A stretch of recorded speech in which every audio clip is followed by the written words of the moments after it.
இன்னும் உங்களுடைய ஆட்சியில் இன்னும் எத்தனை அட்ராசிட்டிஸ்? அண்ணா யூனிவர்சிட்டி கேஸ்ல இருந்து இன்னைக்கு அஜித் குமார் அவர்கள் கேஸ் வரைக்கும் எல்லாத்துக்கும் நீதிமன்றம் தலையிட்டு உங்க கவர்மெண்ட் கேள்வி கேட்டுக்கிட்டு இருக்கு. எல்லாத்துக்கும் நீதிமன்றம் தலையிட்டு கேள்வி கேட்கணும்னா அப்புறம் நீங்க எதுக்குங்க சார்? எப்படி கேள்வி கேட்டாலும் உங்ககிட்ட இருந்து எந்த பதிலும் வர போறல. ஏன்னா இருந்தா தானே வரும். மேக்சிமம் உங்ககிட்ட இருந்து வர பதில் சாரிமா. இந்த வெற்று விளம்பர மாடல் திமுக சர்க்கார் இப்ப சாரிமா மாடல் சர்க்காரா மாறிடுச்சு. திருப்பவனம், மடப்புறம் அஜித் குமார் அவர்கள் ஒரு சாதாரண ஒரு எளிய குடும்பத்தை சேர்ந்த ஒரு இளைஞர். அந்த சாதாரண குடும்பத்துக்கு நடந்த அந்த கொடுமைக்கு சிஎம் அவர்கள் சாரி சொன்னாங்க, தப்பு இல்ல. இப்ப அதோட சேர்த்து இதையும் கொஞ்சம் பண்ணிருங்க சிஎம் சார். உங்களுடைய ஆட்சி காலத்துல இதே மாதிரி போலீஸ் விசாரணையில 24 பேர் இறந்து போயிருக்கிறாங்க. அந்த 24 பேரோட குடும்பத்துக்கும் நீங்க சாரி சொன்னீங்களா? தயவு செஞ்சு சாரி சொல்லிருங்க. அஜித் குமார் அவர்கள் குடும்பத்துக்கு நீங்க கொடுத்த நிவாரணம் மாதிரி இந்த 24 பேர் குடும்பத்துக்கும் நீங்க நிவாரணம் கொடுத்தீங்களா?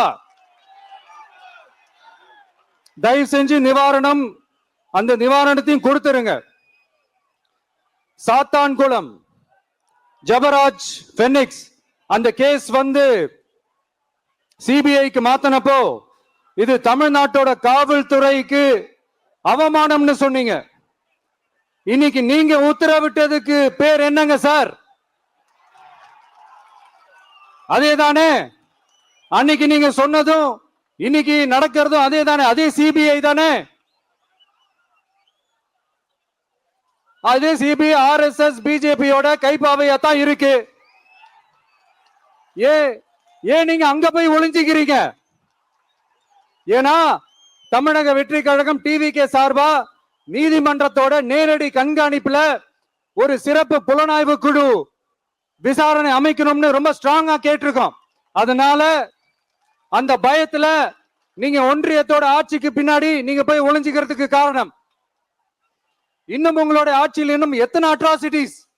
அண்ணா யூனிவர்சிட்டி கேஸ்ல இருந்து இன்னைக்கு அஜித் குமார் அவர்கள் கேஸ் வரைக்கும் எல்லாத்துக்கும் நீதிமன்றம் தலையிட்டு உங்க கவர்மெண்ட் கேள்வி கேட்டுக்கிட்டு இருக்கு. எல்லாத்துக்கும் நீதிமன்றம் தலையிட்டு கேள்வி கேட்கணும்னா அப்புறம் நீங்க எதுக்குங்க சார்? உங்க ஆட்சி எதுக்குங்க சார்?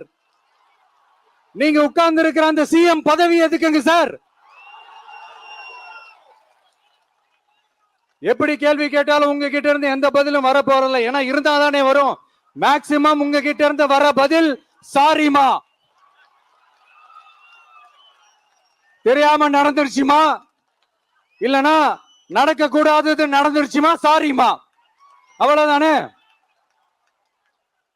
இந்த வெற்று விளம்பர மாடல் திமுக சர்க்கார் இப்ப சாரிமா மாடல் சர்க்காரா மாறிடுச்சு.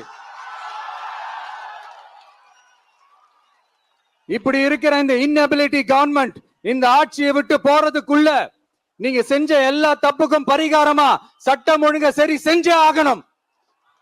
இல்லனா மக்களோட மக்களா ஒன்னா நின்னு உங்களை சரி செய்ய வைப்போம்.